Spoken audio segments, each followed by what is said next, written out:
الحمدللہ وکفا وسلام علی عبادہ الذین اصطفى اما بعد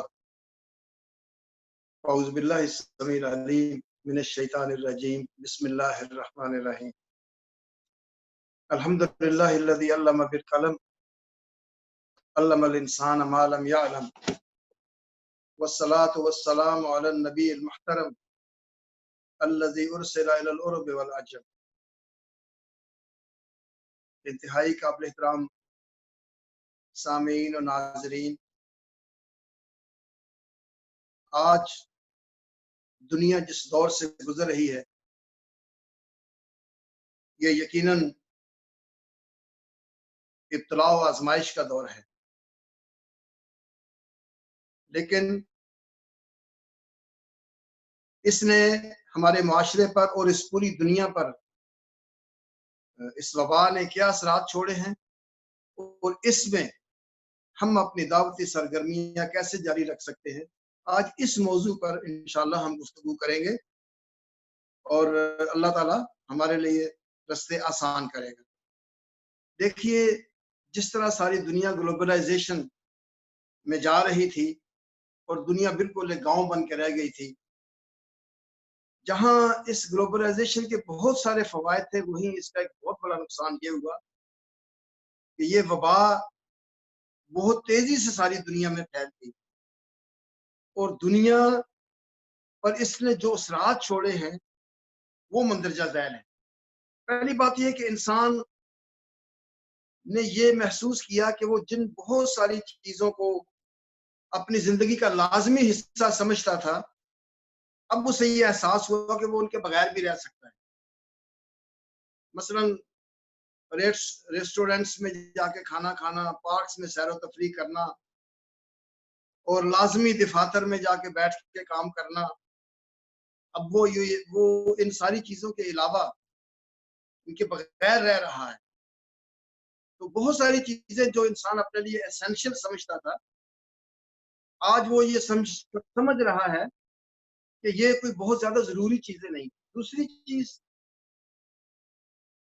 کوئی مومن انسان ہو، کافر ہو، دیریا ہو، جو بھی ہو، ہر انسان کے اندر موت کا خوف بڑا ہے اور ہر انسان موت سے فرار چاہتا ہے۔ تیسری چیز جو اس وبا کی وجہ سے جس نے ہماری زندگیوں پر جو اثر ڈالا ہے کہ مادیت سے روحانیت کی طرف سفر جو ہے وہ تیزی سے طے ہونے لگا ہے۔ مثلا بڑے بڑے ترقی یافتہ ممالک، اب یہ ان کے حکمران اب یہ کہنے پر مجبور ہیں کہ جو انسانی وسائل اور ذرائع تھے ان کا ہم نے استعمال کر لیا ہے، اب اگر آسمان ہی ہمارے اوپر رحم کرے تو اس بیماری سے، اس وبا سے ہماری نجات ہو سکتی ہے۔ تو یہ حقیقت میں ایک بہت بڑی چینج ہے، اور آپ دیکھ رہے ہیں کہ جرمنی کی گلیوں میں، برطانیہ کے بازاروں میں اذانیں گونج رہی ہیں۔ تو یہ مادیت سے روحانیت کا سفر تیزی کے ساتھ جاری ہے۔ نمبر 4، جو انسان نے سائنس اور ٹیکنالوجی میں جتنی ترقی کی تھی اور وہ یہ سمجھ بیٹھا تھا کہ اب ہمیں کون شکست دے سکتا اور ہم انسانی ضروریات کے لیے سائنس اور ٹیکنالوجی ہی ہمارے بچاؤ کے لیے کافی ہے،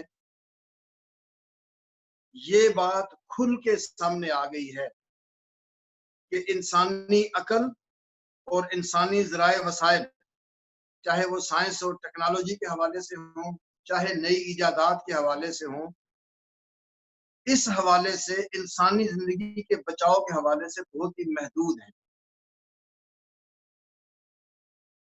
پھر اس دور میں جو اثرات اور چھوڑے ہیں کہ اب یہ گلوبلائزیشن سے انسان جو ہے وہ ڈی گلوبلائزیشن کی طرف سفر کر رہا ہے۔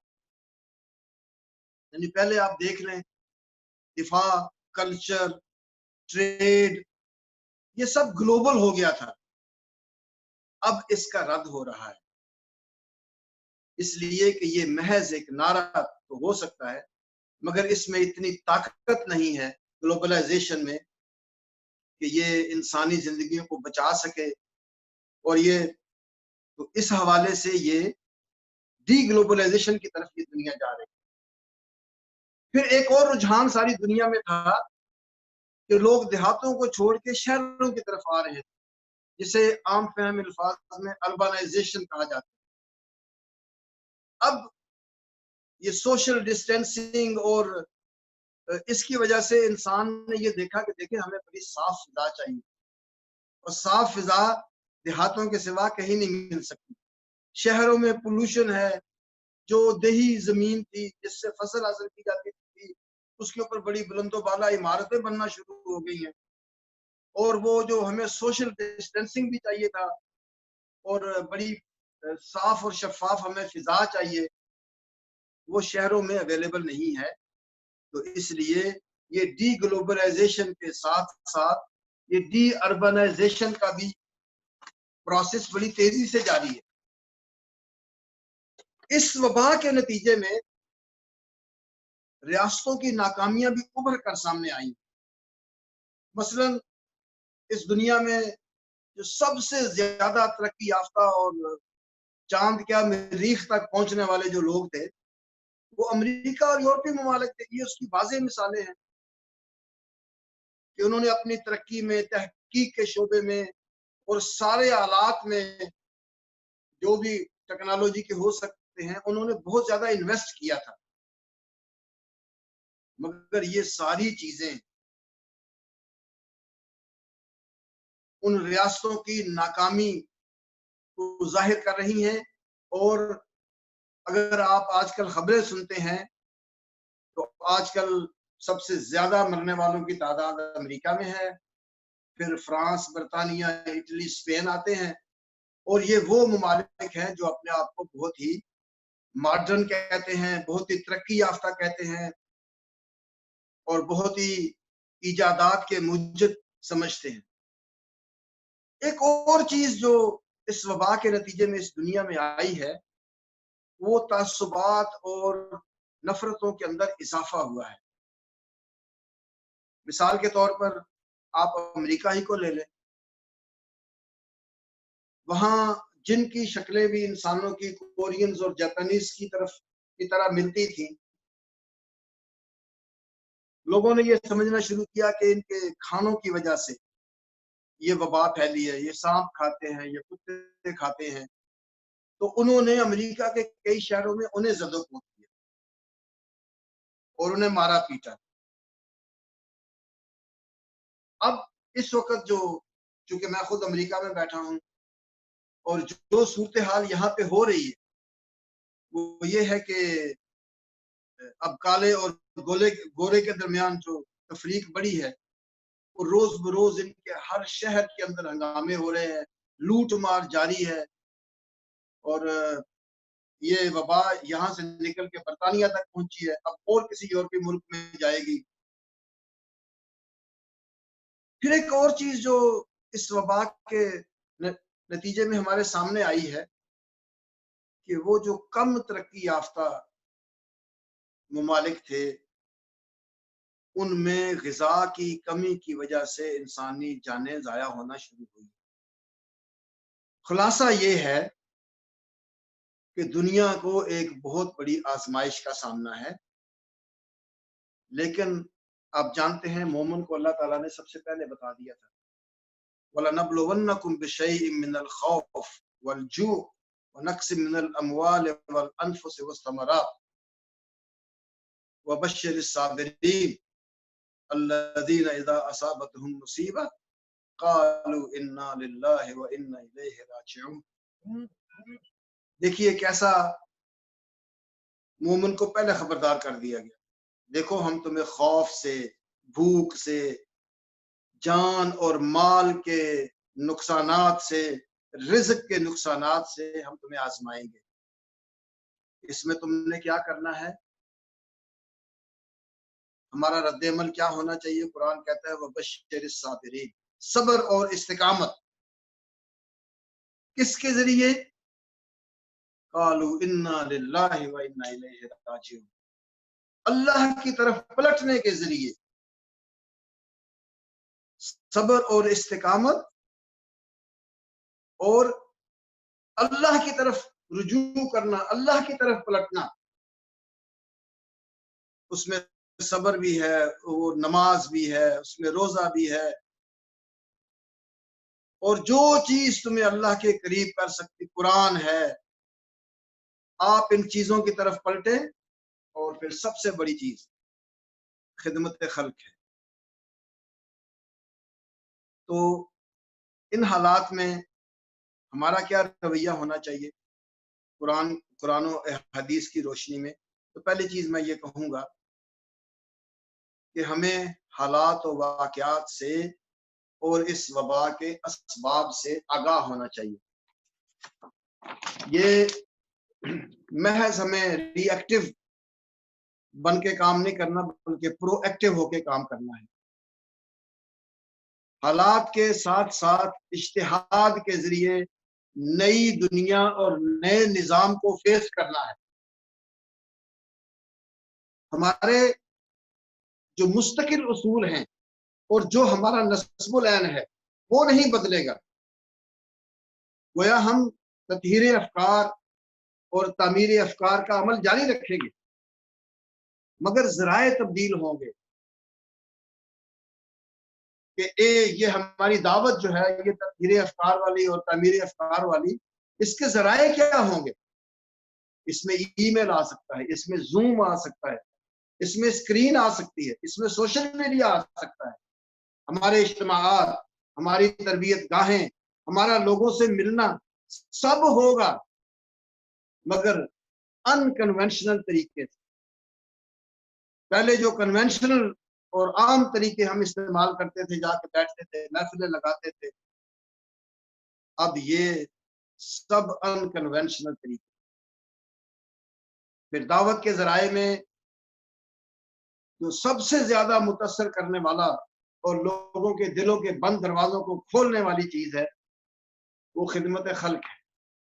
یہ خدمت خلق انبیاء کا طریقہ ہے، اور انبیاء، یاد رکھیے، انبیاء لوگوں سے کسی اجر کے طالب نہیں۔ آپ کسی کی خدمت اس لیے نہ کریں کہ یہ آپ کو ووٹ دے گا، آپ اس کی خدمت اس لیے کریں کہ آپ کے اندر اخلاص ہو، اللہ کی رضا کا حصول آپ کے سامنے ہو، اور اللہ کی بندگی، بندوں کی خدمت کے ذریعے استقامت کے ساتھ۔ ایک بات یاد رکھیے، حصول اقتدار ہمارا ہدف نہیں ہے، ہمارا ہدف نظام کی تبدیلی ہے۔ نظام کی تبدیلی لوگوں کے دل تبدیل ہونے سے آئے گی۔ ہمیں اگر اقتدار آج مل بھی جائے، مگر اگر ہماری قوم اس کے لیے تیار نہیں ہے تو ہم پی ٹی آئی سے زیادہ کچھ نہیں ہوں گے۔ ایک اور پی ٹی آئی آ جائے گی، ایک اور اس نظام نمک کی کام کے اندر کام بن جائیں گے۔ ہم اقتدار نہیں، ہم نظام کی تبدیلی چاہتے ہیں، اور ہمارا حصول، ہمارا ہدف نظام کی تبدیلی ہے۔ ایک بات اور یاد رکھیں، آپ کو کبھی بھی عوامی بننے کی کوشش نہ کریں۔ ہم نے کوالٹی نہیں، ہمیں کوانٹٹی نہیں، کوالٹی کی ضرورت ہے۔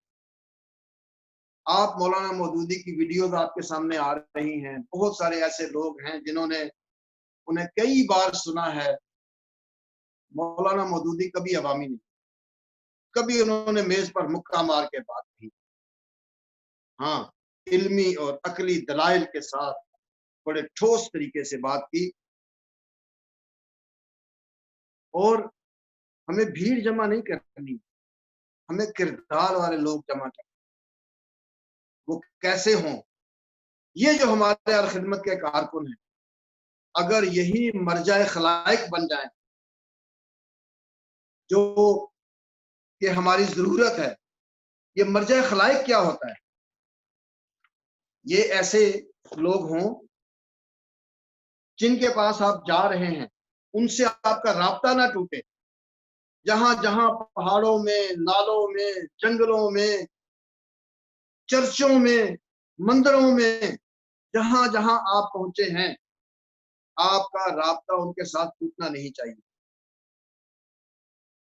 اور آپ اگر وہ لوگ کسی مصیبت میں ہیں تو ان کے سامنے یہ ہو کہ اگر ہمیں کوئی مدد کر سکتا ہے یا ہمارے مسائل کو کوئی حل کر سکتا ہے تو یہ تحریک اسلامی کے کارکن، یہ ہوتا ہے مرجع خلائق۔ لوگ اپنے مسائل آپ کے پاس لے کے آئیں، اپنی مشکلات آپ کے پاس لے کے آئیں، اور آپ ان مسائل اور مشکلات کو حل کریں، ان کی مدد کریں، کردار سازی کریں۔ اور خاص طور پہ دوسری چیز، ہمیں بھی اور ہماری حکومت وقت کو بھی صحت کے شعبے کی طرف خاص توجہ دینے کی ضرورت ہے۔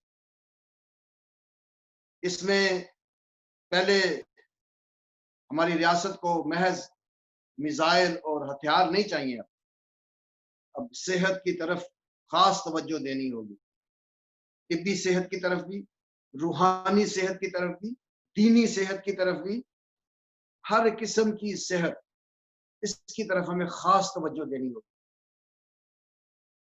تیسری چیز، جو ہمارے تعلیمی ادارے ہیں ان میں اساتذہ ہیں، ان میں تعلیم دینے والے بھی اور تعلیم حاصل کرنے والے بھی، دونوں کو موبلائز کرنا ہوگا کہ وہ اپنے آپ کو والنٹیئر کرے اور بغیر معاوضے کے دعوت کا کام کرے۔ پھر ہمیں اس وبا نے ایک اور موقع فراہم کیا ہے، ہمیں اپنے گھر والوں سے قریب کر دیا ہے۔ ہمیں ضروری ہے کہ ہم اپنے گھروں کا جائزہ لیں، ہر گھر کو تحریک اسلامی کا مرکز بنائیں، ہماری بیوی، ہمارے بچے، ان کو ہم ایسا ماحول دیں کہ وہ تحریک کے کارکن بنے، خدائی خدمتگار بنے۔ تعلیم بالغہ کی طرف ہمیں خصوصی توجہ کرنا ہوگا، یہ آن لائن ہو سکتا ہے۔ اور حضرات، دین اور اللہ سے وابستگی کا بہت اچھا ذریعہ قرآن ہے۔ قرآن کے ساتھ دعائیں، موبائل اور انٹرنیٹ کے ذریعے دعاؤں کو تازہ کریں۔ اجتہادی ذہن کا استعمال بہت ضروری ہے۔ میں نے کہا کہ ہم کنونشنل ذرائع کی بجائے ان کنونشنل ذرائع استعمال کریں گے، ہماری دعوت نہیں بدلے گی، ہمارا نصب العین نہیں بدلے گا، ہمارے مستقل اصول نہیں بدلیں گے، لیکن ہمارے ذرائع بدلیں گے۔ ہم نئے ذرائع، نئی چیزیں جو ہمارے سامنے آتی، تحریک اسلامی کے کارکن سے بڑا مجتہد کوئی نہیں ہوتا۔ وہ مولانا مودودی جو کہا کرتے تھے کہ اس پانی کی مانند ہے جو پتھروں کے درمیان میں سے اپنا رستہ نکالتا ہے اور بہتا چلا جاتا ہے۔ یہ ساری چیزیں اور یہ ساری آزمائش انشاءاللہ اگر ہم یہ کام کر لیں گے تو ہمارے لیے یہ آزمائش ترقی کا باعث ہے۔ بنیادی ویلیوز کا استعمال بہت ضروری ہے۔ اپنی تعریف کی بجائے ہمیشہ اللہ کی عظمت اور اللہ کی رضا اس کو سامنے رکھے۔ اللہ تعالیٰ نے آپ کے خدمت خلق کے تھوڑے سے کام کو بہت بڑا کر کے دکھایا ہے۔ یہ اللہ کا خاص فضل ہے آپ کے اوپر۔ آپ اس حوالے سے اپنی KPIs کو واضح کر لیں اور تاکہ آپ لکھ لیں تاکہ ان کا فالو اپ آپ کر سکیں، اور سب قیادت اور کارکن اس حوالے سے آن بورڈ ہونے چاہیے۔ وآخر دعوانا